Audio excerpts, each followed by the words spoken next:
Bonsoir à tous, bienvenue sur le plateau Equinox Soir, votre décryptage quotidien de l'actualité de lundi à vendredi 19h-21h, 18h-20h, Greenwich Mean Time.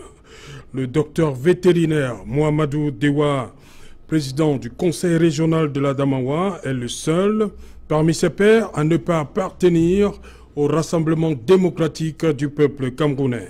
La victoire éclatante de son parti, l'UNDP, au régional du 6 décembre dernier, a évité au Cameroun des exécutifs régionaux dominés par cette formation politique-là.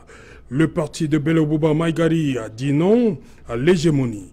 Le dévoilement des exécutifs régionaux depuis cette mi-journée laisse transparaître au sein du parti au pouvoir une volonté de repositionner d'anciens commis de l'État. Les Camerounais, dans leur grande majorité, assistent impuissants à cet énième spectacle où les mêmes anciens acteurs sont appelés à diriger les institutions qui se mettent nouvellement en place. Un remake en somme. Madame, Monsieur, tout à l'heure à 20h, c'est la grande édition d'information présentée par Cédric Noufélé. Tout de suite après, le débrief du journal et tout de suite, le fait du jour.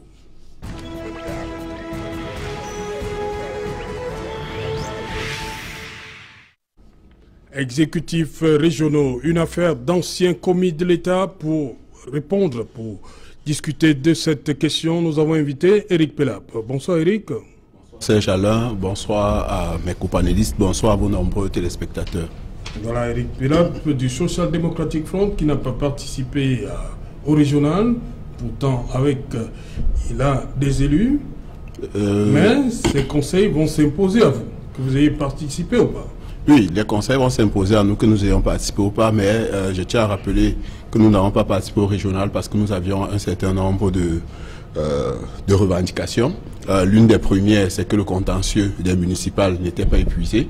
Donc on ne pouvait pas aller à une élection où on avait près de 900 conseillers qui étaient en contentieux.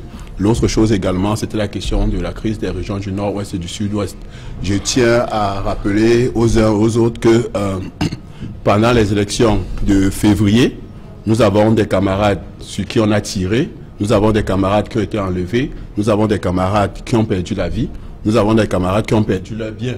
Donc on ne pouvait pas continuer à mettre nos camarades en danger parce que nous souhaitons aller à une élection. Et également, l'une des choses également, c'est que le SDF prône le fédéralisme et dans cette optique-là, il était même incongru qu'on aille à des élections régionales alors que nous souhaitons la fédération pour notre pays. Ok. À côté de vous, Paul Eyoum, bonsoir.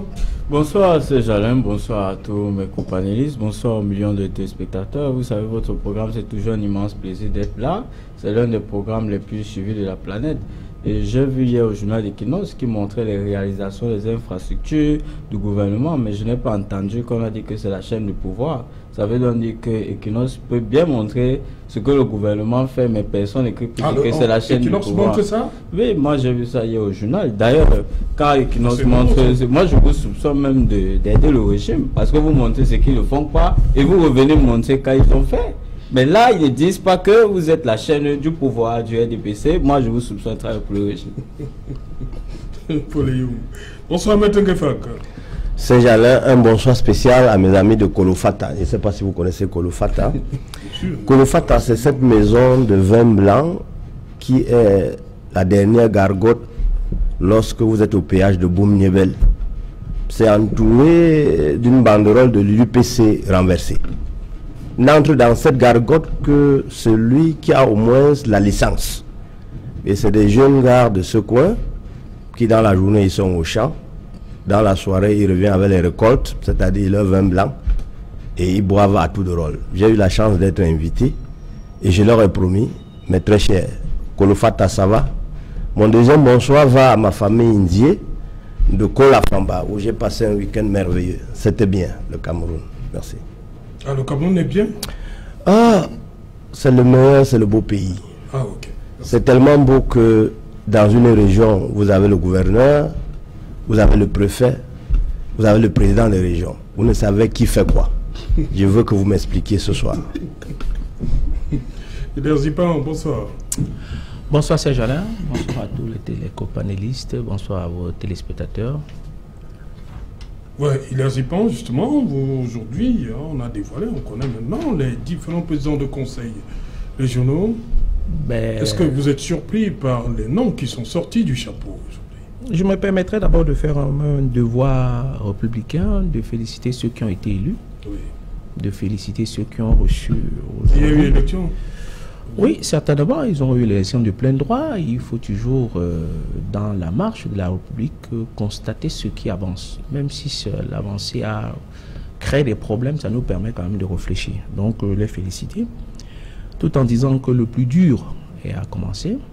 Je rappellerai que dès ce soir, on peut maintenant être rassuré que la Constitution du 18 janvier 1996 a pris toute sa forme.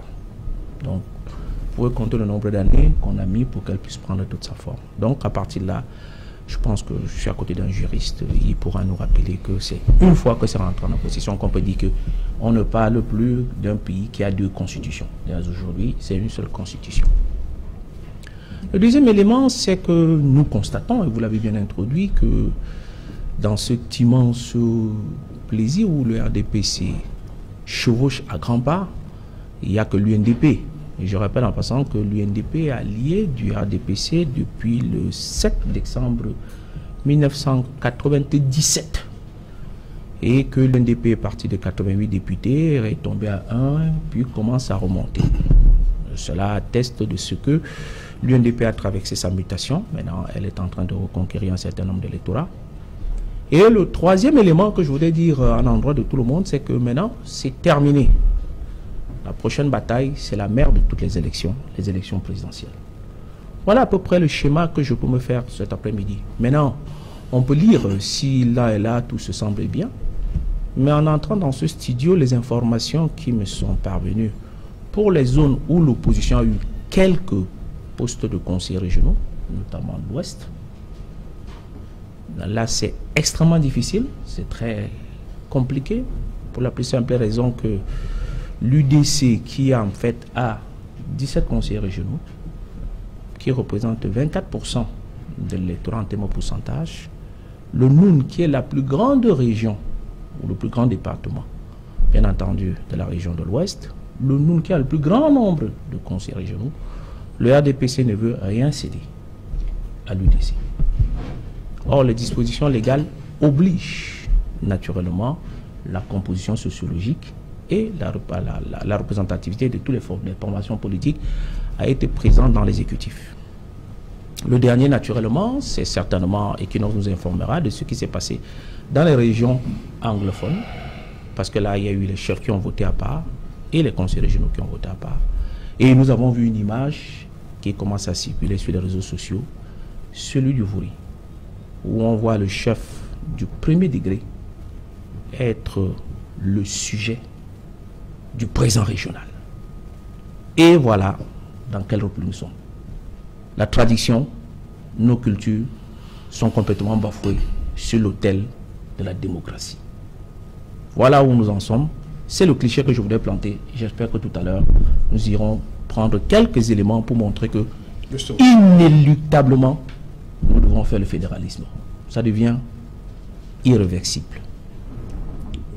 Éric Pena, vous avez suivi ce qui s'est passé aujourd'hui. Vous êtes surpris de voir ces visages-là? Il n'y a pas de surprise, étant donné qu'on connaissait déjà qui avait été élu pendant les élections du 6. C'est-à-dire que le 6, la composition des différents conseils régionaux était connue. Il était juste une question de donner des postes à un certain nombre de personnes. Et prenons le cas de l'Ouest. Est-ce que vous attendiez le docteur Foucault? Au niveau de l'Ouest, c'est vrai.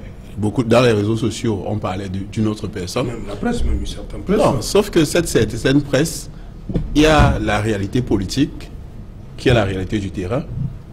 Celui qui était pressenti, c'était un ancien manager, mais en tant qu'homme politique, il n'a pas fait ses preuves. Donc, il faut aussi tenir compte de ça. C'est la raison qui a...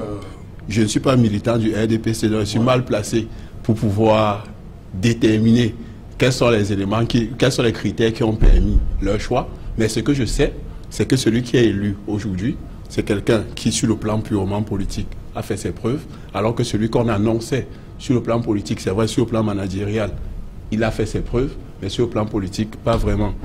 Maintenant, ce que j'ai envie... Il a perdu en premier. Vous savez, dans ces affaires-là, c'est des copains et des copines et on positionne les personnes qu'on veut. C'est que dans cette structure politique, c'est pas la démocratie qui prévaut. C'est la discipline du parti. Vous avez vu, pour ce qui était de l'élection du maire de ville ici à Douala, vous avez vu ce qui s'est passé. Il y a des candidats qu'on a menacés. Je ne vais pas revenir dessus. C'est pas l'objet de notre réunion, de notre rencontre de ce soir. Mais seulement ce que je retiens, c'est que dans ce parti, ce n'est pas la démocratie qui prévaut. C'est des nominations maquillées sous forme d'élection. Ça, c'est ce qu'il faut retenir. Maintenant, ce que je tiens à dire également, c'est que malheureusement, ces personnes qui sont élues, je profite également pour les féliciter, mais malheureusement, ils sont programmés pour échouer. Ils sont programmés pour échouer tout simplement parce que, il n'y a pas de volonté politique pour que la décentralisation ait vraiment lieu. Ils sont programmés pour échouer parce que le cadre législatif n'est pas encore complet pour leur permettre d'être vraiment opérationnels dès quelques temps. Et également, sur le plan, vous savez, la démocratie a besoin de ressources, ou bien pour travailler sur le terrain, ils auront besoin d'argent. Cet argent, on avait prévu 15% des recettes de l'État pour le minimum pour la décentralisation. Je crois qu'on tourne autour de 5%. Cette année, on était à 1%. On est monté à 5%. Il y a également la question de la ressource humaine. Il faut un décret du président de la République pour définir le statut des agents de la fonction publique locale. Ce décret n'est pas disponible. Donc, en réalité, la ressource humaine pour pouvoir faire le travail sur le terrain, ils n'auront pas de sitôt. Donc, il faut attendre, je ne sais pas, peut-être on va attendre encore 24 ans que le président de la République puisse signer les différents décrets qui vont permettre qu'ils puissent effectivement faire leur travail. Donc, sur la base de tous ces éléments, je pense qu'ils sont programmés pour échouer. Paul Ayoum, votre regard sur ce qui s'est passé, ce qui s'est dessiné aujourd'hui au Cameroun? Je voudrais d'abord dire, comme mes prédécesseurs, que la réforme constitutionnelle qui fait du Cameroun un État territorial décentralisé, c'est en 1996. La première loi sur la décentralisation arrive en 2004. Donc ça veut dire que c'est depuis au moins 2004 qu'on savait que les régions devaient être là. C'est depuis au moins 2004 qu'on devait préparer les décrets d'application. Parce que même ceux qui vont dans les conseils régionaux actuellement, ils ne connaissent pas les moyens qui seront à leur disposition.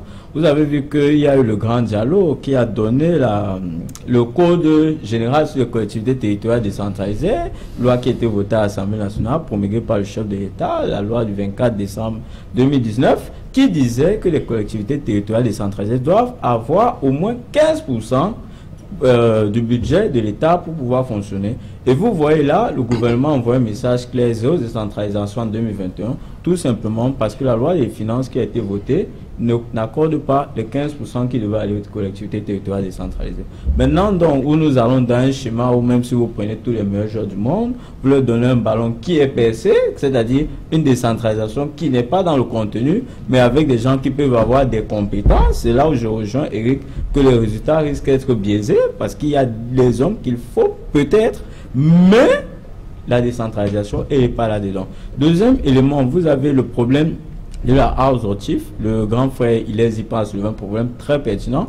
Un chef traditionnel ne peut pas être membre du bureau de la région. Je ne dis pas sur le plan légal, mais je dis sur le plan éthique. C'est pourquoi toutes les régions devaient avoir la chambre de commandement traditionnel, comme on a dans le nord-ouest et le sud-ouest. La question avait d'ailleurs été évacuée en 91, mais malheureusement, le gouvernement, lui, il a torpillé cela, parce que si tout le monde avait la associative, il y aurait ces chambres de commandement. Troisième chose, quand vous regardez les profils, moi, ma crainte, c'était de voir les anciens fonctionnaires nommés, mais on constate qu'ici, c'est vrai, il ressort des élus, des anciens députés, des maires, le président même de l'Ouest, le président régional de l'Ouest, dans le littoral, c'est les anciens élus. Mais quand on connaît la façon dont leur parti désigne les élus, qui est quasiment une nomination, on n'a pas eu le cas à la mairie de ville de Douala, on a la crainte de se demander est-ce qu'ils vont servir les populations ou ceux qui qui les ont amenés à être présidents des régions. C'est là où toute la question se pose. Et maintenant, là où on peut dire qu'il y a eu un peu quelques surprises, c'est que les noms qui étaient annoncés dans le littoral, dans l'ouest,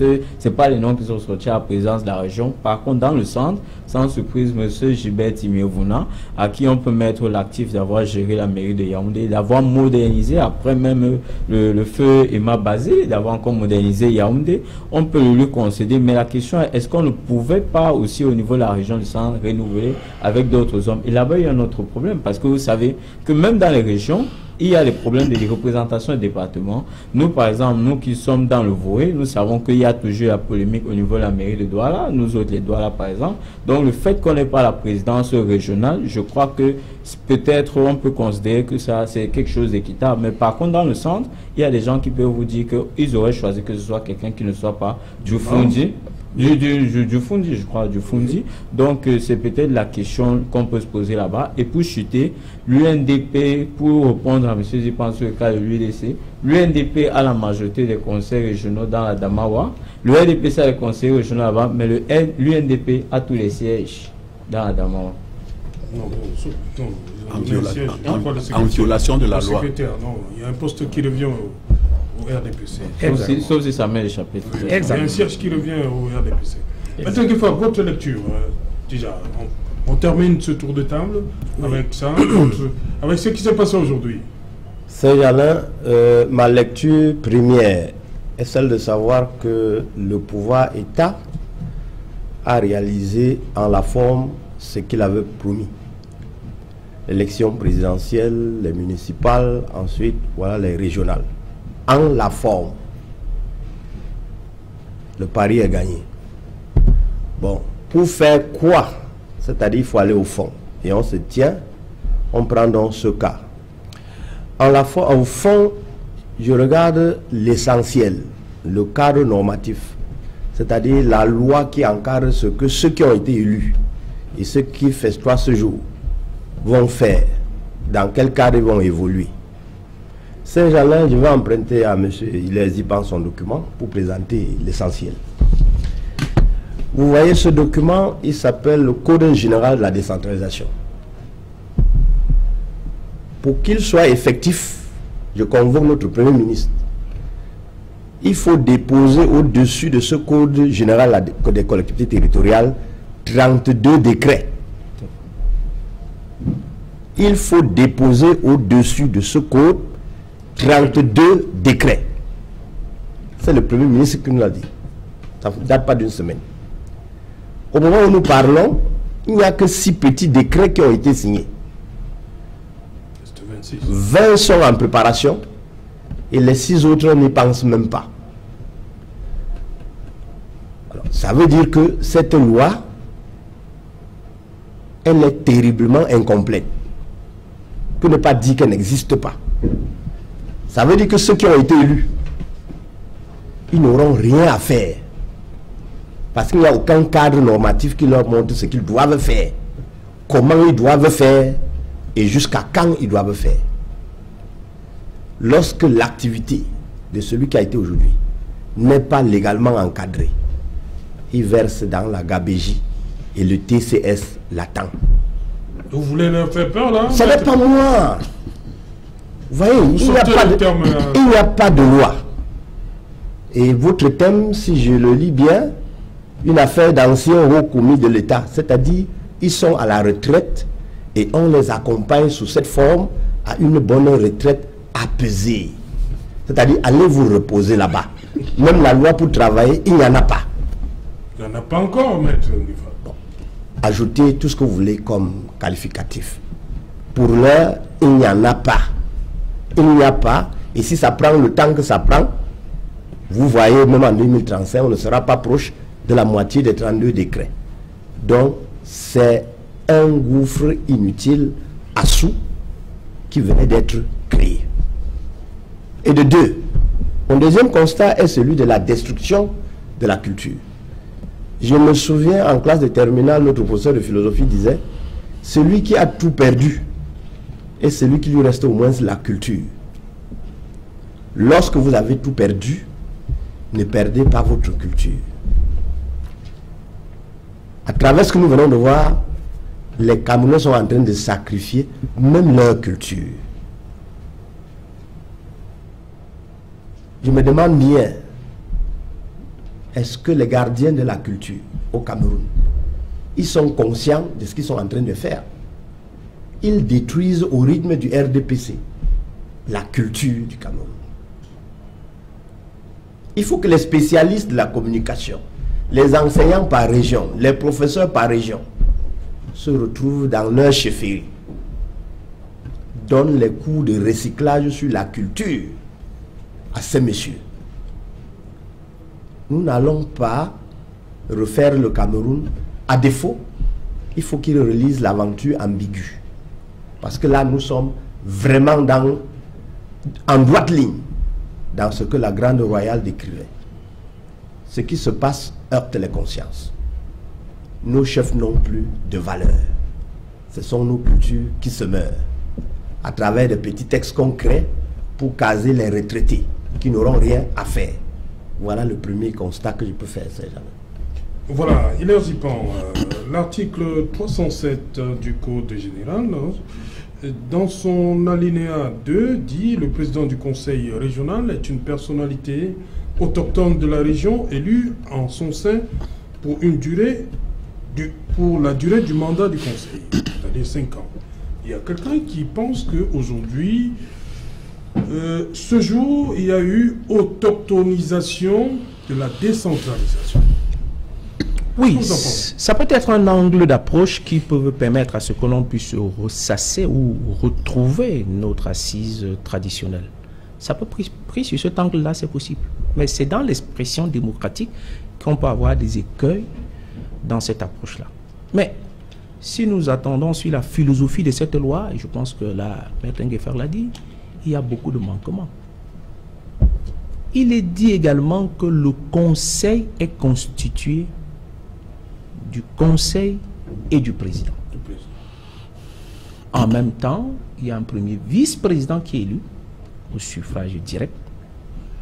Quand bien même il est élu au suffrage direct par le conseil, il n'a la personne qui fait la remarque pense que pourquoi forcément un autochtone à la tête des régions? À partir du moment où nous prenons l'angle de la nationalité qui vous donne le droit d'appartenir à la République, ce débat-là peut être ouvert, mais c'est un débat philosophique qui n'a pas d'ancrage juridique. C'est pour ça que je ne voudrais pas qu'on se jette dans ce débat philosophique qui va être sur la profondeur. Et le maître Ngueffer l'a dit. À partir du moment où une société n'a pas de repères sur le cadre anthropologique, culturel, traditionnel, elle a du mal, cette société-là, à se projeter dans la République. Et en cela, vous avez toute votre question à toute sa place. Mais les contradictions ne sont pas que philosophiques dans cette approche de discussion légale. Et je viens de vous donner un des exemples qui montre qu'au-delà du fait qu'il appartient même à l'autochtonie, il n'en demeure pas moins qu'il y a problème. Vous ne pouvez pas avoir un président du conseil qui est élu par le conseil, un premier vice-président qui est élu par le conseil, et dit que la représentation du conseil face à tout l'ensemble, c'est seulement le président. Il y a là un problème de droit fondamental qui me pose un problème, moi. Et il y a des questeurs, il y a des secrétaires. À quoi ils servent si tant est que pour répondre devant toute la région, seul le président a compétence? Cela pose un problème. Moi, je questionne un peu pour que tout à l'heure, pour que les téléspectateurs comprennent que nous ne sommes pas là pour discréditer, mais nous constatons que l'avancée crée plus de problèmes qu'elle ne résout. Parce qu'il était plus facile de copier que de vouloir créer quelque chose qui est plus complexe. En ce sens qu'on aurait dû copier ce qui se passe dans la zone anglophone et complètement le faire de ce côté. Ça aurait eu une avancée. Je rappelle, j'ai l'habitude de dire que quand vous êtes un homme politique, vous n'avez pas de la profondeur dans l'histoire, vous avez du mal à vous encadrer. En 1961, pour ceux qui ont pris le temps de lire un peu, je me suis exercé dans tout là, John Gould Foncha, dans la négociation de Fumban, a tout un paragraphe sur la chambre des chefs. Dans la négociation qu'il a faite à Fumban. Quand vous allez à Fumban, vous trouvez ces archives-là. Donc, Aïdjo l'adopte, nous sommes en 61, mais aujourd'hui, 50 ans après, on le met de côté et on essaie de créer quelque chose qui est difficilement applicable. Le deuxième élément, c'est en termes de comparaison. Ici, ça s'appelle conseil. De l'autre côté, c'est-à-dire que 10 km plus loin, on appelle assemblée. Alors, je ne suis peut-être pas un très grand spécialiste du droit, au-delà du décret dont a dit M. Ngefa. Je pense qu'une assemblée vote des lois, elle ne vote pas des délibérations. Alors, qu'est-ce qu'on va voter donc ceux qui seront de l'autre côté? Des délibérations ou des lois? Un autre problème que ça va poser.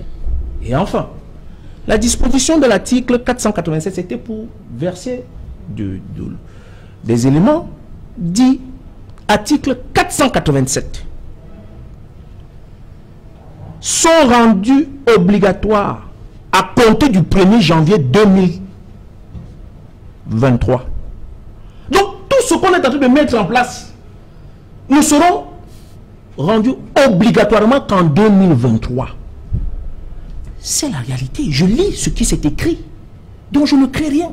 Donc, vous voyez que, comme disait un peu quelqu'un ici, pour qu'on ne dise pas que le plateau a tendance à vouloir discréditer ce que fait, mais de vouloir apporter des éléments pour dire qu'on ne peut pas se projeter dans l'immédiateté en mettant tous ce, je sais pas moi, tout ce m'attaquant, toutes ces dispositions, et dire que ce ne sera effectif qu'en 2023. Et là, ça pose un problème. Ça pose un problème. Donc, en fait, ils sont élus pour faire quoi jusqu'en 2023? Entre le personnel, entre les locaux, entre les dispositions financières, entre le budget, entre les projets. Et là encore, il y a encore un autre problème. C'est que quand bien même vous aurez le projet, vous allez être obligatoirement assujetti aux dispositions légales de passation de marché qui lui est centralisé. Et vous, vous êtes décentralisé. Je ne sais pas, je ne sais pas, Amine, je ne sais pas ce qu'on veut. Est-ce qu'on veut résoudre le problème ou est-ce qu'on veut créer d'autres problèmes? Et j'ai dit que dès ce soir, les gens vont voir la limite de la Constitution de 96. Et il est bon que les Camerounais se préparent plus que jamais à aller vers le fédéralisme. C'est la seule solution pour régler le problème. Parce que parler français ne fait pas de vous un Camerounais. Parler anglais ne vous fait pas de vous un Camerounais. On est Camerounais parce qu'on appartient à un territoire bien déterminé. C'est ça qui fait de nous la nation. C'est la nationalité qui vote et non la langue que nous utilisons pour nous exprimer. Ce n'est pas le français et non l'anglais. C'est la nationalité qui vote.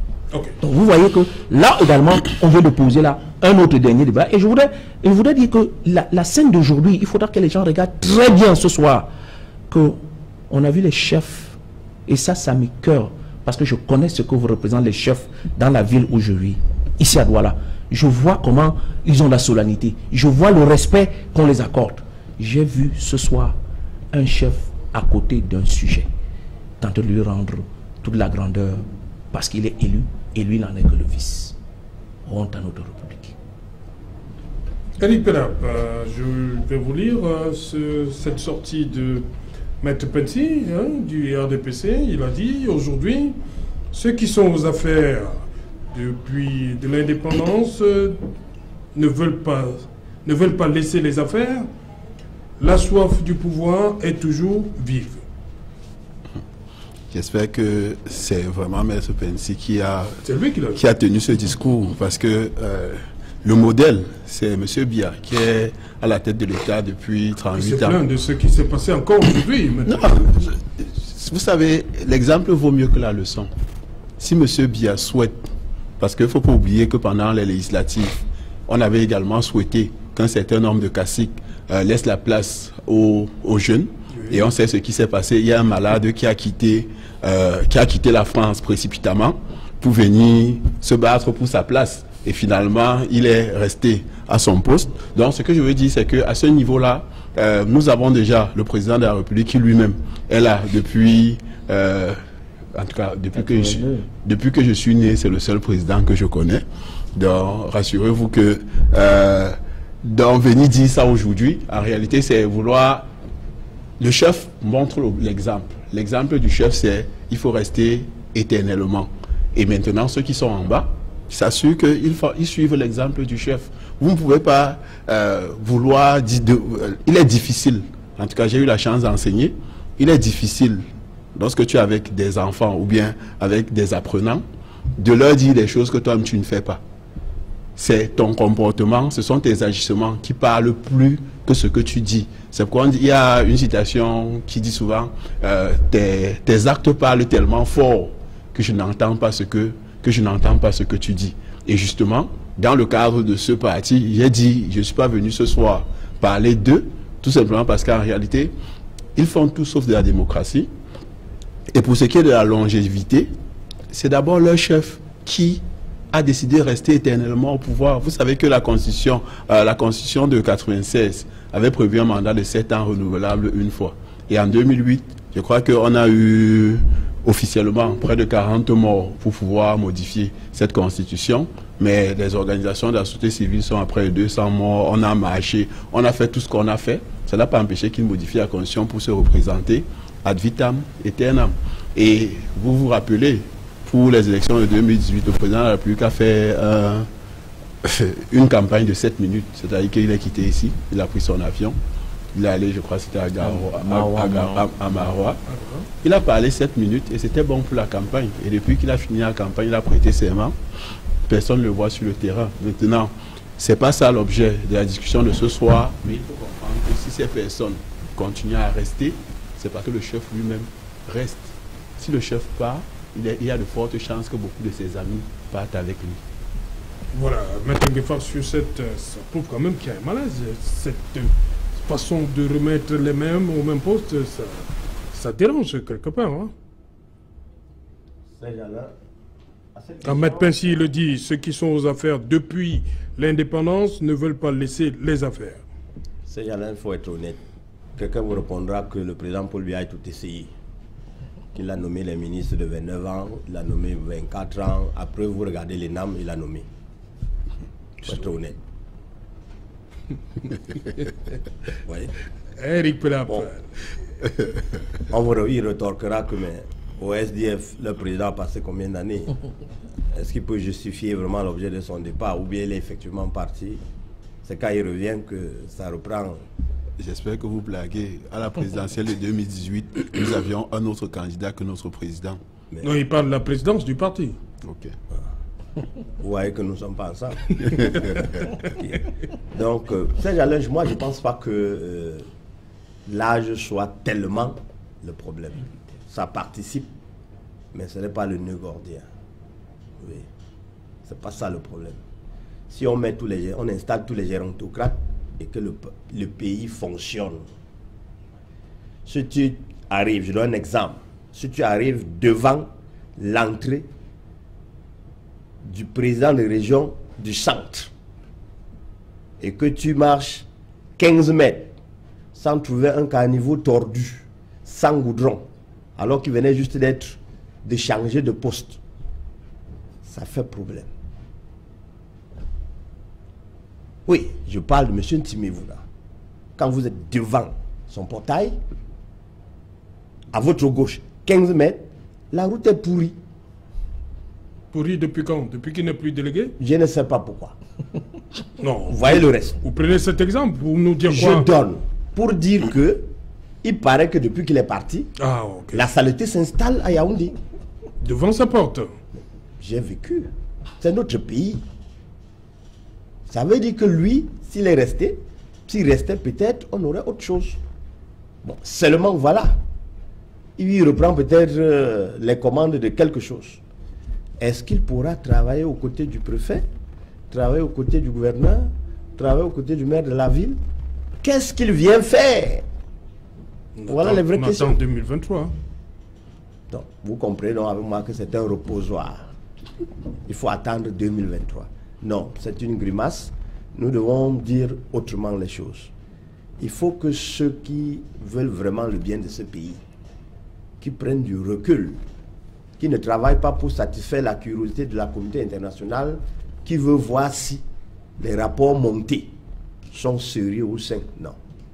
Vous vous trompez, vous ne trompez personne, vous vous leurrez. Ceux-là, ils vous regardent, ils se moquent de vous. Voilà. Il faut travailler pour le peuple. Il faut travailler pour ce peuple. Voilà un texte qui est signé. On dit qu'il entre en vigueur en 2023. Mais vous allez voir les budgets qu'on va allouer à ces messieurs. Et à la fin, aucun compte rendu. Donc on vous dira c'est les vieux. Et ces vieux-là vont montrer cet exemple à leurs enfants. C'est-à-dire qu'il faudra plus de 70 ans pour dépoussiérer ces cerveaux qu'on a envenimés avec ces pratiques. Ce n'est pas bon. Oui, Paul Youm. J'ai un grave souci, c'est que je suis en train de constater que de plus en plus, on risque de parler de fédéralisme. Je vais vous expliquer pourquoi. À l'époque, il y avait un délégué du gouvernement pour la communauté urbaine de Douala, Tobiko, qui était président du conseil municipal. Ça veut dire que s'il se levait, décidait que la route passe ici, le lendemain il passait. Après lui, tout le reste des délégués, ils n'avaient plus ce pouvoir. Il y avait la tutelle. Aujourd'hui, on va dans un schéma où le président de région, le gouverneur est là. Que fait le gouverneur? Il peut faire un travail administratif de régulation. Ce soir, peut-être un préfet de région, puis changeons, mais ça comme on veut. Mais le président des régions, puisque lui, il est élu, ça va se passer comment avec le gouverneur et les services déconcentrés? Il faut donc qu'on sache, est-ce que nous sommes d'un bicéphalisme où nous allons mettre en place un vrai bureau régional qui va être dans le cadre de la décentralisation? Et vous allez constater que dans le NOZO, il y aura un problème. C'est pour ça qu'on va parler de fédéralisme. C'est que là-bas, on est en train d'observer ce qui se passe dans la zone anglophone. Non seulement depuis, ils crient qu'il y a un problème d'autonomie qui n'existe pas. On parle du statut spécial dont il n'y a rien dans le contenu. La loi ne dit rien.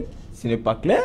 Ensuite, il y a le problème de l'élection qui vient de se passer des régions où il est, vous avez parlé de 2023, pendant que la crise, elle est due depuis 2016. Croyez-vous qu'en ce moment, ils sont rassurés par ce qui est fait? Je vous ai parlé tout à l'heure de la loi des finances qui, en 2021, ne tient pas compte des au moins 15% que nous avons mis dans la loi. Ça veut dire que le gouvernement montre clairement qu'il n'a aucune intention d'aller vers une décentralisation réelle. Et là, ça va faire encore monter le débat dans la zone anglophone pour dire que cette fois-ci, nous croyons que nous devons demander le fédéralisme ouvertement.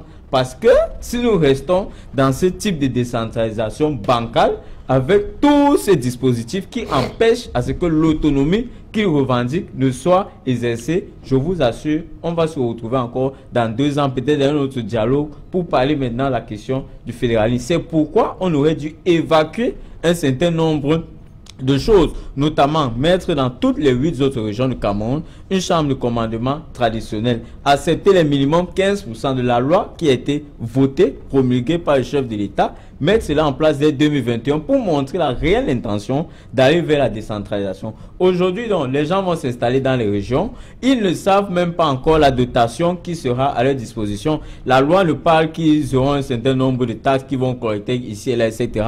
Mais la décentralisation au Cameroun est encore bancale. Regardez, il y a eu à l'époque la maire de Douala, la deuxième année, Denis Fan, pour le délégué du gouvernement, Tolen, qui se disputait le marché central. S'il y avait une vraie décentralisation, ce genre de débat n'existerait plus. Chacun connaîtrait ce qui est à son niveau, ce qu'il doit faire. Et il peut savoir que le marché central... Chacun ne connaissait pas non, sincèrement, ce n'était pas clair. Si c'était clair, je veux dire, si c'était clair, que le jeu était clair pour tout le monde, il n'y aurait pas ce type de polémique. Au Gabon, je vous prends un pays voisin au Gabon. Quand vous versez, par exemple, 100 000 francs, si on dit qu'au niveau des collectivités territoriales décentralisées, c'est 30%, automatiquement, 30 000 va à la commune. Si c'est 15% au niveau de la région, 15 000 et les autres 55 000 vont au niveau de l'État central. C'est-à-dire que c'est automatique au niveau du paiement. Par contre, au Cameroun, on collecte tous les taxes, on envoie d'abord à Yaoundé et c'est eux qui jugent de l'opportunité. S'il faut. Ils jugent. Mais je vais parler même du FECOM. Et ils jugent maintenant si vraiment vous êtes dans le besoin. Après, on vous envoie une mairie comme la nôtre, le Douala Premier. On vous envoie peut-être un 120 missions pour faire quoi? Et pour chuter Douala Premier, prenons le cas 92, vous avez le maire d'Orpriso qui est maire, qui reçoit chaque année 4 milliards du PAD à titre des impôts et tout. Dès que l'opposition arrive, le SDF, le maire Jack arrive à 96. On prend les 4 milliards du PAD, on renvoie au niveau de la communauté urbaine, on tue la décentralisation, après on vous dit que l'opposition n'a rien fait. Donc c'est donc vers ce genre de schéma où on va, où on donne la chèvre, on tient la corde et on dit qu'on vous a donné la décentralisation, on vous a donné les régions, on vous a donné les maires, ils sont même élus, ne sont plus nommés, vous voulez encore quoi? Et pourtant, le débat dans le fond, nous n'y sommes pas encore, nous voulons une décentralisation, il faut qu'on arrête le jeu de dupe politique, qu'on fasse les choses comme il se doit pour développer notre pays. Idéa Zipan, vous avez évoqué le cas de l'Ouest à l'entame de cette émission. Qu'est-ce qui coince? L'UDC avait 17 élus. Oui, les dispositions devraient légales... normalement En principe, c'est-à-dire que lorsqu'on fait la répartition par département et par représentation dans le sein de l'exécutif, il les reviendrait certainement un poste de vice-président au regard de l'effectif qu'ils produisent. Parce qu'ils ont 17, c'est le plus grand département qui produit le plus de délégués régionaux. Il n'y a pas de raison qu'ils doivent être départementaux plutôt. Non, le voué à 30, il ne faut pas oublier. Non, je dis que l'Ouest, je parle de l'Ouest. Ah, l'Ouest, Pas de l'Ouest. De l'Ouest, ils en ont 17. Et complètement la Ménois qui vient avec 10 ou 12, je pense, si j'ai bien calculé. Et la MIFI, dont est issu le président, qui a à peine 8. Donc, les dispositions légales obligent qu'on doit tenir compte de tout cet entente. Et c'est là où ça coince, parce qu'on ne veut pas donner ça complètement à l'UDC. J'ai apporté ce rectificatif-là pour que Youm le comprenne. Quand vous prenez le septentrion où l'UNDP se retrouve avec 13 conseillers régionaux dans le nord et 14 conseillers régionaux dans l'extrême nord, ils ont eu un poste de secrétaire. Et lorsque vous faites la proportion par rapport à la grandeur des postes et la représentativité, vous faites un pourcentage là, vous vous rendez compte que ça les ramène complètement à cette proportion-là. Mais à l'UDC, c'est minimum la vice-présidence, pour ne pas dire au moins. Et je rappelle aussi en passant, peut-être les gens ne savent pas, le département du Noun, en termes de superficie, qui a été l'un des critères pour désigner le nombre de cantons, constitue à lui seul la moitié de toute la région de l'Ouest. C'est-à-dire que l'Ouest, ça fait 55%. 55%. Bon, donc, vous voyez que, et quand on va léser, on va construire notre frustration. Et cela va se compliquer et on aura des problèmes encore. Je voudrais apporter deux petits éléments dans ce dispositif de loi. Les chefs sont des auxiliaires de l'administration. À ce titre, ils sont de pouvoir déconcentré. À ce titre. Ils sont maintenant élus dans le pouvoir décentralisé. Je ne comprends pas trop bien comment ils vont fonctionner. D'un côté, ils ont pour chef le sous-préfet et de l'autre côté, ils doivent répondre aux conseils régionaux. Non, soyons un peu sérieux.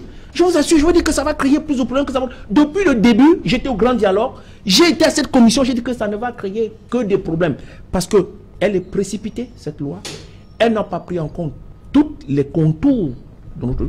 Et on a voulu régler un vrai problème posé par les anglophones par une mauvaise solution. Parce qu'en fait, c'était ça. On ne voulait pas donner le mot fédéralisme. Maintenant, on est en train d'aller inéluctablement. C'est la vérité. Parce que je ne comprendrais pas qu'un chef du premier degré qui est respecté dans la localité de Douala soit complètement le sujet d'un quelqu'un. Je ne comprendrais pas ça. À quel titre donc il me donnera les ordres, moi qui suis complètement un élu local? Il n'y a plus. Saint-Jalin, je me pose toujours une question et je cherche à comprendre.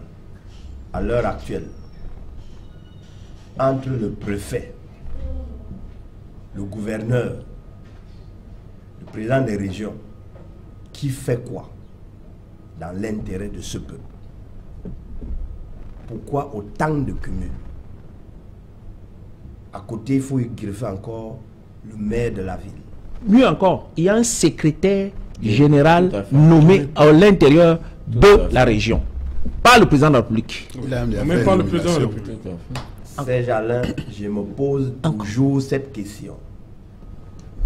J'ai même essayé de lire sur le comportement des régions en Europe.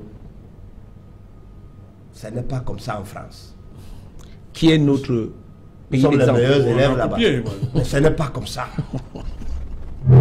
Trop archaïque. Ça détruit le peuple, ça détruit le pays. Il faut repenser et faire autrement. C'est tout ce que je peux dire. Éric Pénal, pour sortir. Comme je l'ai dit à l'entame de l'émission, nous sommes pour le fédéralisme. Donc en réalité, nous pensons que l'État fédéral permettrait de régler un certain nombre de problèmes. Mais pour le moment, on est allé vers la décentralisation. Il y a un certain nombre d'écueils que tout le monde a relevé. Donc il est juste question de voir comment... Merci. Madame, Monsieur, dans un instant, le 20h de Cédric, il est déjà là. Bonsoir Cédric, au menu ce soir. Bonsoir Saint-Jalin, bonsoir aux invités. Ce soir, nous parlerons d'une vive contestation dans la région de l'Ouest après l'élection du président du conseil régional. C'est le reste des membres du bureau exécutif de la région qui pose problème aux élus UDC. Ils ont claqué la porte dénonçant des manœuvres visant à les écarter des postes électifs en faveur d'un candidat dont la qualité est contestée par les élus UDC. Nous en parlerons dans le journal de 20h. Et vous verrez que parmi ces nouveaux présidents, chefs des exécutifs régionaux, ce sont essentiellement d'anciens délégués du gouvernement, anciens maires et anciens députés qui ont fait de la présidence du conseil régional leur affaire. Quels sont leurs premiers chantiers et les défis qu'ils vont relever? Vous les écouterez dans le journal de 20h. Nous irons aux frontières du Cameroun. D'abord la frontière Cameroun-RCA qui subit les affres de la lutte contre les groupes armés rebelles à quelques jours de l'élection présidentielle, et le Cameroun également qui a ratissé toute la frontière entre les pays voisins et du côté des villes, des localités situées dans l'Adamawa, afin d'avoir le cœur net sur les velléités attribuées à un groupe qui serait en train de se préparer pour attaquer le Cameroun. Quelle est la situation sécuritaire aux portes d'entrée du pays? Nous en parlerons dans le journal de 20h. Et l'ambiance reste toujours morose. Pourtant, nous sommes à moins de 72 heures du réveillon de Noël. Quel est l'état d'esprit des Camerounais? Nous prendrons leur pouls dans le journal de 20h à suivre dans quelques instants. Serge Alain.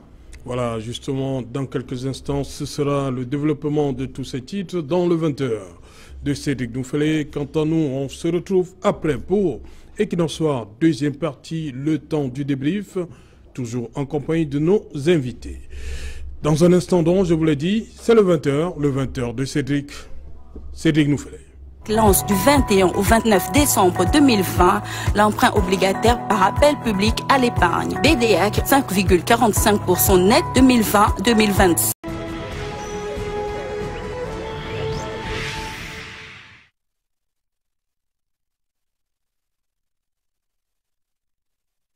Sur le plateau Equinox Soir, deuxième partie, c'est le débrief du journal, toujours en compagnie de Maître Augustin Gueffak, Eric Pelap, Paul Eyoum et Hilaire Macaire-Zipan. Hilaire Macaire-Zipan, l'article 306 dit ceci: le président du conseil régional est l'exécutif de la région.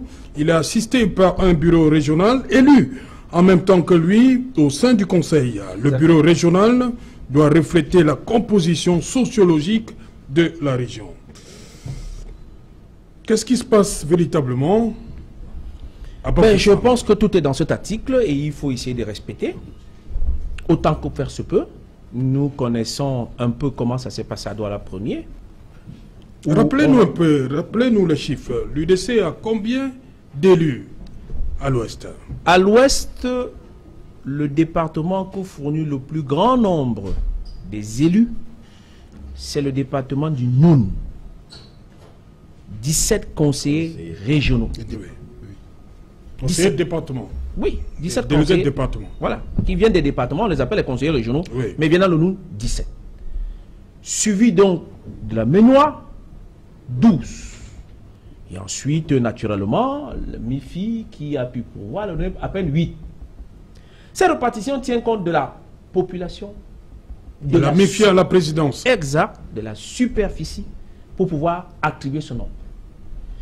Il s'avère que le président, selon la détermination du RDPC, dont je ne rentre pas dedans, selon leur stratégie, sort de département de la MIFI. Premier élément. Ensuite, de par le critère du plus grand nombre des délégués, le RDPC a eu donc le choix de désigner le premier vice-président, du moins la première vice-présidente, qui vient satirément de la Ménois, qui représente 12 conseillers régionaux. Maître Julienne Pépélé. Exact. À qui j'ai dit bravo déjà. D'accord. Maintenant, il reste que la troisième place de vice-président, c'est-à-dire que l'un des vice-présidents, doit revenir automatiquement au Noun. Mais dans le Noun, on choisit de désigner plutôt un chef traditionnel. Et là, on veut faire payer à l'UDC l'équilibre de pouvoir faire rentrer les chefs. Et l'UDC dit, les chefs ne sont pas habilités. Dans la pratique de l'UDC, il y a la chambre des chefs à part. Ce d'autant plus que je vous ai rappelé, c'est dans le Noun que ça s'est négocié. Et naturellement, chez le sénateur Njoya Aruna, qui n'est autre que le père de Adamou Ndamjoya. Donc vous voyez que l'histoire, quel que soit le cas, revient toujours en surface. Et donc, par conséquent, l'UDC dit, nous devons avoir cette vice-présidence. Et c'est en principe, c'est de l'évidence qu'ils aient ça. Et par conséquent, en faisant partie de l'UDC, on va recréer un autre problème.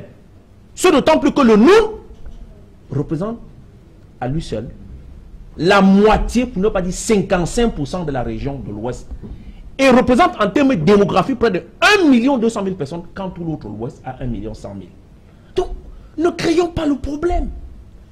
Il vaut mieux apaiser, et j'espère que le ministre Motazé, va essayer de jouer de toutes ses cartes, d'être suffisamment intelligent pour pouvoir amener cette place-là à l'UDC. Par la suite, on verra. La nuit va être longue. Non, dites-nous, quelles sont les dernières informations qui nous Les dernières informations que je viens d'obtenir sur ce plateau font état de ce que le ministre Motazé est en réunion à l'heure actuelle avec tous les chefs, les 20 chefs, certainement pour les faire des concessions, en fait, pour avoir des concessions. Puis par la suite, va rencontrer donc la présidente de l'UDC, à savoir l'honorable Thomas Eno, qui va réitérer, et je viens de l'avoir au téléphone, elle a dit, je réitère ma position, le NUN ne peut pas être le dindon de la farce dans cette répartition des régions. Mais vous avez dit qu'on a donné, il y a un chef du NUN qui est à la vice-présidence. Oui, mais les chefs ne sont pas dans les régions. De pas la conception. Il faut copier ce qui se passe dans la zone anglophone. Oui. C'est pour ça qu'il dit un champion des chefs. Voilà. Oui, vous êtes ancien militant de l'UDC, c'est ça? Non, vous avez quelque chose à nous dire? Non, c'est pas. Pourquoi ce n'est pas ça? Je ne veux pas faire la fixation de ça. Non, je veux pas commenter. Je veux dire déjà. Vous voulez commenter quoi? Il a dit tout à l'heure que le ministre Motazé est en négociation avec les chefs. Qu'est-ce qu'un ministre vient chercher là où on parle des régions? Je sais où vous voulez amener. J'étais dans un média, j'ai suivi le journaliste qui faisait son reportage. Il disait que le gouverneur de la région littorale est arrivé en présence du mandataire du comité central du RDPC. Voilà, qu'est-ce que le mandataire des comités centraux faut avec le c'est eux qui sont venus installer. C'est ça la preuve de la confusion. On parle donc du parti État. Oui, c'est-à-dire qu'on confond l'État, la République, au parti. On mélange tout. Nous sommes dans la République. C'est ce qui s'est passé à Ngandéré aussi. Pour arriver au cas de tout l'UDC. Est-ce que le mandataire, c'est ce qui s'est passé à Ngandéré aussi? Bon, pour Ngandéré, là, je considère, là, Père Motazé, en tant que mandataire du comité central, il n'a rien à faire ni avec les chefs, ni avec ceci, parce que ça ne regarde, c'est pas une affaire du RDPC, c'est une affaire de l'État du Cameroun. Mais les chefs n'appartiennent pas au RDPC, ils ne reviennent pas dans le RDPC de négocier avec les chefs, ils n'ont rien à dire. Mais les chefs sont quand même allés à sa rencontre, non? Oui, bien sûr, ils sont en conclave. Ils savent pas que c'est comme ça? Mais ils savent que c'est comme ça, donc... On leur a déjà dit qu'ils sont aussi à l'administration, ils sont sous la supervision. L'administration, est-ce que c'est ce parti-là? Ben, pas du tout. Ça peut mettre demain mon parti, celui d'hier. Je vais dire il y a autre chose. Rappelle-toi, l'une des choses élections municipales, le 9 février dernier, nous sommes tous candidats à la première. Le RDPC gagne, mais à la majorité relative. On va au calcul au conseil électoral. Le RDPC, par une alchimie, c'est-à-dire que vous prenez même le plus grand mathématicien au monde, il ne peut pas vous expliquer comment le RDPC se retrouve à Médoa premier avec 32 conseillers pour écarter qui, premièrement, M. Nguidjol, qui est quitté du RDPC pour le SDF, parce qu'ils ont dit que celui-là c'est un traître. Il n'entrera jamais dans ce conseil tant que nous sommes là, nous avons le pouvoir.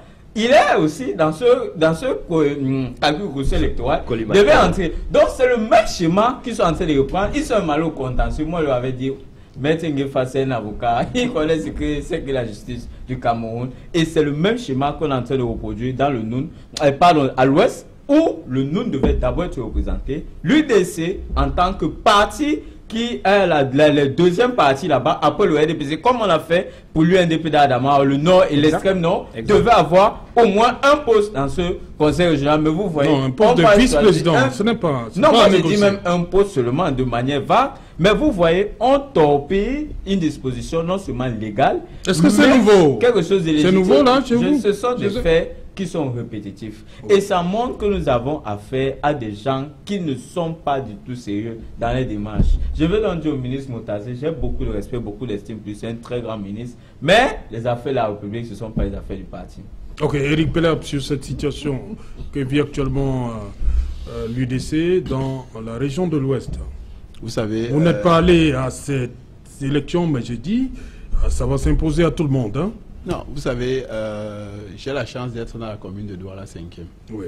Et cette disposition de la loi a longtemps été, j'ai envie de dire, rejetée.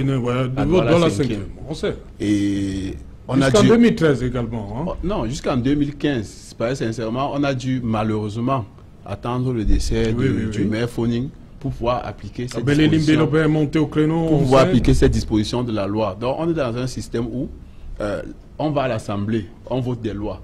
Ce sont des assemblées en majorité RDPC. Et lorsqu'il faut l'appliquer sur le terrain, c'est encore les gars du RDPC qui ne veulent pas appliquer les lois qu'ils ont votées au niveau de l'Assemblée. C'est à se demander si, lorsqu'ils vont... Mais il ne faudrait pas généraliser. On sait quand même qu'il y a des endroits où c'est appliqué. Ils tiennent compte de toute la représentation. Vous savez, c'est des cas... Dans la logique de... Il y a des endroits où c'est appliqué. Quand vous dites c'est appliqué où? C'est appliqué où ils sont avec leurs alliés. C'est-à-dire que dans l'extrême nord, dans le nord, et maintenant leurs alliés dans la Damawa l'a appliqué. Maintenant dans le Noun, ils ont un adversaire. Et justement, ils veulent punir l'adversaire. Et c'est dans cette logique de punition. Ils ne sont pas dans une logique d'appliquer la loi, ils sont dans une logique de punition. Je punis l'adversaire. Or, on est dans une démocratie. On passe autant à demander aux gens d'être républicains. Et dans une république, il y a des règles qu'il faut respecter. Il y a même des règles de bonne séance. C'est-à-dire qu'on va à une élection, un parti politique est deuxième. C'est normal qu'il soit représenté de façon significative dans le bureau. Ce d'autant plus que le texte l'exige. Et c'est une exigence légale. On ne peut pas être dans un pays où on applique les lois quand ça nous plaît et on les viole également quand ça nous plaît. Alors que c'est nous. Parce que c'est le RDPC qui vote ces lois. Parce que ce n'est pas un secret que depuis le retour du multipartisme au Cameroun, ils ont toujours eu la majorité. C'est vrai qu'en 92, ça a un peu dansé. Oui. Mais avec l'appui du MDR, ils ont eu la majorité. Et toutes ces lois, ils les ont votées. Donc il est juste question qu'ils appliquent la loi. Conformément, on parle souvent de l'esprit de la loi. Justement, l'esprit de la loi, c'était que lorsque je ne suis pas totalement le patron d'une circonscription ou bien d'une zone, que ça puisse se refléter dans l'exécutif qui est mis en place. Donc, il est juste question de leur demander d'appliquer la loi. Et j'espère que pour l'intérêt du Cameroun, de façon globale, parce que il y a des petites poudrières qu'on essaye. On a déjà suffisamment de problèmes comme ça avec les régions du nord-ouest, du sud-ouest. J'ai regardé au journal tout à l'heure, dans la Damawa, il y a des velléités de personnes qui veulent créer leur groupe au niveau de l'extrême nord. On a Boko Haram. Qu'on ne crée pas un nouveau foyer dans le Noun. Surtout que il y a même des tensions qui existent. Je crois qu'il y a le monument, le bâtiment, la porte d'entrée du Noun qui a brûlé. Et ça a créé une tension entre la mairie et le sultan, où le sultan est obligé d'aller faire le sitting pour la construction de la porte d'entrée, parce qu'ils ne veulent pas que ce soit le maire qui est légitime pour faire ce travail, qui doit le faire. Donc il est important de s'assurer que ce foyer-là ne naisse pas, parce qu'on a suffisamment de tensions dans notre pays, et on espère que 2021, ce sera une période où on va essayer de colmater les brèches et régler les différents problèmes que nous avons. Voilà, merci Eric. Dans le même journal, on a parlé de la tension qui naît aussi complètement à la frontière centrafricaine, la centrale centrafricaine, et je pense que ce serait ne pas dire un mot ici en tant que transporteur. Oui, on revient. On va d'abord prendre l'avis de Maître Nguefar sur cette situation qui nous vient de l'Ouest. Oui, je crois que la situation qui vient de l'Ouest, je réitère mes félicitations à Maître Julienne Pepeli, qui est première vice-présidente de la Ménois. Je crois que le problème de Noun est un problème d'ego entre l'UDC et le RDPC dans le Noun. Il faut le dire. Que l'UDC reste dans le Noun, ça s'entend. Mais que l'UDC efface le nom du Noun dans l'Ouest, ça gêne les patrons du RDPC dans le Noun. Je crois que c'est cette guerre-là qui se joue, et elle se joue mal. Je suis convaincu que le mandataire du RDPC qui est dans ce coin, il saura écouter la voix... Et qui installe les présidents des régions, il saura écouter la voix du peuple, parce que le présent risque, si c'est mal géré, dans le Noun, il risque d'avoir un conflit très ouvert. Donc il faut restituer la légalité à celui qui a eu raison par la loi. Il faut lui donner cette voie-là. Il faut lui donner ce siège, lui donner ses mérites. Donc quel qu'en soit le degré, le RDPC doit travailler d'arrache-pied dans le Noun. Je crois que le sultan va devoir m'excuser. Il s'agit de cela. Vous n'avez pas pouvoir politique dans le Noun, c'est l'UDC. Laissez l'UDC prouver à sa région ce de quoi elle est capable. Et je crois que c'est l'essentiel. Merci. Ok, voilà, Hilaire Zipan, on a parlé, on a vu ce qui est en train de se passer à la frontière avec la République centrafricaine. Oui. Et ça impacte sur nos activités. Corridor. Oui, bien sûr. Je pense que là, vous avez été conviés. J'espère qu'à cette réunion présidée par l'honorable Simé ou le président Mungan du littoral, qui avons constaté que la situation se détériore là-bas. En quelques mots, il faut que les téléspectateurs sachent quoi ça s'agit. Les transporteurs du SNTRC, qui sont le syndicat mère, effectuant pour la plupart le transfert vers les pays des littoraux, Centrafrique, Tchad, par le biais d'un organisme de régulation qui est dans le BGF. Et c'est avec cet organisme donc que nous travaillons également avec la douane et les autorités centrafricaines. Depuis à peu près une semaine, les camions qui sont partis et qui sont rentrés dans la partie de la Centrafrique connaissent à l'heure actuelle énormément de problèmes. Dieu merci, nous avons un peu aujourd'hui le téléphone, ce qu'on peut donc se joindre. Et ces camions sont dissimulés sur ce parcours. Parce qu'entre la Centrafrique et entre la frontière et Bangui, il y a à peu près 400 km. Et à l'heure actuelle, ils sont en grande difficulté. Nous nous félicitons que les forces onusiennes fassent beaucoup. Nous nous félicitons que le BGFT, par le biais de Omaro, essaie de les assister. Mais nous attirons l'attention en disant donc qu'il ne faut plus que les gens effectuent ce transport. Pour l'heure.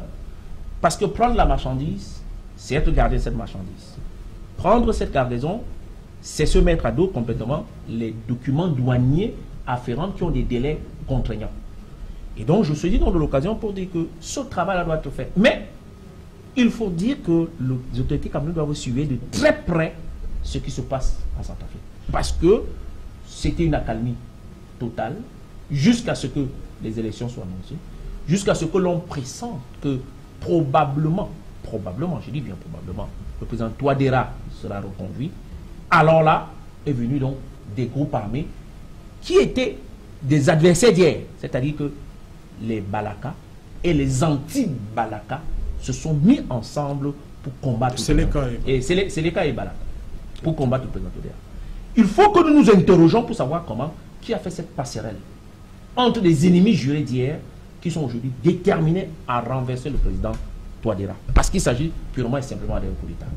Et je n'ose pas dire que tout en respectant cet auditoire, tout en respectant cette tribune, nous savons bien les mêmes mafieuses qui sont à l'extérieur. Et cela vise aussi à déstabiliser plus ou moins le Cameroun, parce que vous savez que dans 2-3 ans, nous avons la mère des batailles au Cameroun, la succession du président Paul Biya. N'ayons pas peur de le dire, et cela va être une bataille extrêmement difficile. Ok. Oui, Paul Youm. Oui, dans cette affaire de ce qui se passe en Centrafrique, vous allez comprendre ou remarquer bien quelque chose.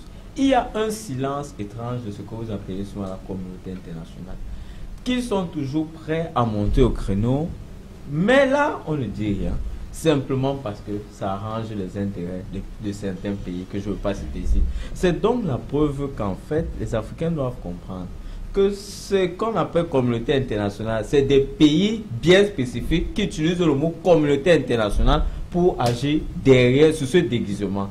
En réalité, ce qui se passe en Centrafrique est inacceptable. Non seulement parce que la Centrafrique, vous savez que le départ du président Bozizé a d'abord causé beaucoup de problèmes d'insécurité dans toute la zone de l'Afrique centrale. Aujourd'hui, si on repart encore dans le même schéma, ça veut dire qu'ils sont partis encore pour 5 ans, 10 ans de problèmes. Les sécurités, les entrées les incursions qu'il y a par exemple à l'est du Cameroun vont se multiplier. On aura non seulement Boko Haram, la crise de nos eaux, mais aussi les rebelles centrafricains. Nous ne pouvons pas accepter ce genre de choses. Et comme il a dit, le Cameroun lui-même, il est dans le viseur. Parce qu'on commence toujours par les pays comme la Centrafrique, tous s'attaquent aux autres. C'est pourquoi, moi je dis, nous devons être solidaires, pas d'un homme en Centrafrique, mais de la démocratie, du choix des Centrafricains. Justement, comment comprendre, Paul Eyum, comment comprendre que tout ceci arrive une semaine avant le 27, qui est la date du double scrutin législatif et présidentiel? Là-bas, les gens commencent à voir que le président Touadéra risque d'être sorti vainqueur. Et le président Touadéra n'arrange pas les intérêts de certains États qui sont en train de soutenir les rebelles, mais nous savons qui sont derrière ces rebelles. Parce que il a suffi qu'un ancien chef d'État rentre là-bas et aujourd'hui, c'est le désordre. Il faut quand même se poser la question, est-ce qu'il y est pour quelque chose ou bien non? Le ministre Kazadi de la communication et des médias a dit clairement dans la sortie du gouvernement que il était pour quelque chose. D'accord, ça c'est la position du gouvernement centrafricain, mais moi je reste juste circonspect parce que vous savez, nous sommes. Mais le Conseil constitutionnel il faut reconnaître. A écarté la candidature de. Oui, mais il a une base juridique. Ce n'est pas sur une base aléatoire, c'est sur une base juridique. Justement. Et qui sied. M. Bozier a été condamné. Donc il faut le reconnaître. Il ne peut pas être candidat. Donc c'est sur une base juridique. Maintenant, donc, il faut laisser la démocratie s'exercer. Il faut faire en sorte qu'il y ait le retour de la paix en Centrafrique, que les Centrafricains élisent, choisissent leur président librement, sans problème, et que les Africains comprennent qu'il est temps que nous commençons à résoudre le problème entre nous et laisser ces affaires de communauté internationale. Maître Ngefak, sur le timing de cette rébellion qui se déclenche une semaine avant le premier tour de la présidentielle en Centrafrique. C'est une honte pour l'Afrique. J'ai suivi toutes vos émissions qui présentaient la République centrafricaine qui renaissait de ses centres. Tout le monde avait cru que petitement ce pays immensement riche devait enfin retrouver la lumière. Mais les ennemis du progrès, les menteurs invétérés, ceux qui n'ont pour seul souci que la chaise, l'unique chaise pour eux, ont repris du poids de la bête et ils créent le chaos. Celui qui souffre en République centrafricaine, c'est le peuple. Ce ne sont pas ces mendiants qui s'organisent, qui ont déjà vendu l'or, qui ont déjà vendu le diamant, et puis ils ont leurs amis qui vont les accompagner. Moi, j'ai été très surpris de constater que c'est l'URSS, l'Union soviétique, qui est venu sauver le gouvernement en place. Où sont ceux qui sont les tuteurs par essence connus de tout le monde? Ils étaient où? Est-ce qu'ils étaient derrière ces mécréants qui créent ce désordre à profusion? Non, il faut que ça s'arrête. Il faut que les Africains se regardent, qui pensent un peu au panafricanisme, qui pensent à ce peuple qui pourrit, qui pensent à ce peuple qui souffre, et puis ils arrêtent les guerres, qui travaillent un temps soit peu pour ce peuple. De deux, nous au Cameroun, nous devons être très très vigilants. Voyez-vous, on ne doit pas profiter de ce que nous avons une colère politique pour venir nous assaillir. Non. L'État camerounais doit être très très vigilant à nos frontières, parce que très souvent, lorsque vous croisez les bandits qui bagarrent, tenez-vous bien à distance, parce que peut-être même la bagarre là c'est une fausse bagarre, c'est vous en réalité qu'on cherche. Il s'agit de cela. Oui, mais il faut dire en termes d'information que les chantiers qui avaient complètement démarré et qui étaient entrepris par les Chinois et notamment certaines sociétés dont je ne veux pas citer le nom ici, complètement sont ressortis, tous ces ingénieurs sont ressortis. Ça, c'est le premier élément. Le deuxième élément, c'est que tout ce matériel-là est revenu complètement au Cameroun. Et vous savez comment la mise en place d'un chantier comme ça est aussi lourde. Et les informations qui nous parviennent, nous donnent le détail de la manière. Comment les gens de la rébellion peuvent démonter des engins? C'est pour faire quoi en temps de guerre? Ils démontent pour faire quoi? Ils veulent s'aimer le chaos pour démontrer que Touadéra n'a pratiquement rien fait. Je n'ai rien contre. Mais au moins, il faut qu'on reste dans la légalité et les règles de la société. Nous avons critiqué tout à l'heure les éléments contenus dans la loi. Nous n'avons pratiquement attaqué personne. Une loi qui entrera en exercice le 1er janvier 2023. Voilà. Donc, c'est ce que nous avons cité. Et je pense que tout ça, c'est important. Pour dire aussi également que nous ne devons pas regarder. Parce que quand la maison de votre voisin brûle, c'est votre tour par la suite. Et il faut tout faire. Nous partageons une longue frontière et nous savons bien que beaucoup de ces peuples-là, donc les Bayas, se communiquent avec ceux de la Centrafrique. Et il faut qu'on arrête cette manière de faire. Et en dernier lieu, j'en appelle les autorités pour qu'on mette rapidement la crise, comme on a dit au SNTRC, avec l'ONU. Les camions qui ont chargé, qui vont être hors délai, comment va-t-on faire? Le surestalis au niveau du port de Douala, j'ose croire que le directeur général du port de Douala a déjà entrepris un certain nombre de choses. Et je pense que là, c'est l'occasion pour moi de dire qu'il faut que le Cameroun reprenne un certain nombre de choses en main, comme la façade maritime. Cette façade maritime, il faut que les étrangers sortent de notre façade maritime. Et si on n'arrive pas à le faire, le panafricanisme, comme disait M. Gueffa tout à l'heure, c'est à qui mieux? Parce que notre tour viendra. Et comme il est partout, il ne faudra pas qu'on crée des foyers de tension comme ce qu'on essaie de tenter avec l'Ouest Cameroun. Il faut qu'on règle ce problème-là dans le respect minimal de ce qui est, même si ces lois ne sont pas bonnes. 30 secondes, on s'en va. Bon, en 30 secondes, je voudrais juste rappeler que le chant commence, je crois, le 16 janvier. Vous croyez? J'ai vu la route du stade omnisport de Bepanda, le nombre de trucs qu'il y a là-bas, ça me fait vraiment sourire. Vous allez sur la route qui va au stade de Yassa, au niveau de Tsades Yassa, c'est un boulevard de poussière. Vous allez ici au prolongement du boulevard La République, la route de Deido, Bonabo, Bepanda. Il y a une poussière là-bas. Je vous pose la question, on va organiser quel chant, dans quelles conditions, quelles infrastructures? Faisons attention, on nous a donné cette affaire, honorons le Cameroun. Ok, merci. Merci à vous pour les you, merci M. Ngefak. Merci. Merci Serge-Alain. Il est Maker Zipan d'être venu. Oui, on va suivre de très près ce qui va se passer un peu dans le monde, parce que le seul véritable parti de l'opposition qui a fait de l'entrée, c'est l'UDC. Les autres ne sont que des alliés du parti au pouvoir. Ok, merci. Vous avez oublié, qu'en est-il du MP? Ben, la convention est déjà pratiquement arrêtée, premier semestre de l'année prochaine. Oui. Et naturellement, nous prendrons les règles et le parti va renaître. Dans tous les cas, vous voyez que nous sommes déjà en ordre de bataille. Ok. Et le MP fera partie de la partie dans la grande bataille des présidents. Ok, merci. Madame, Monsieur, nous sommes arrivés au terme de cette édition. Bonsoir à tous. Bonsoir, Bacon.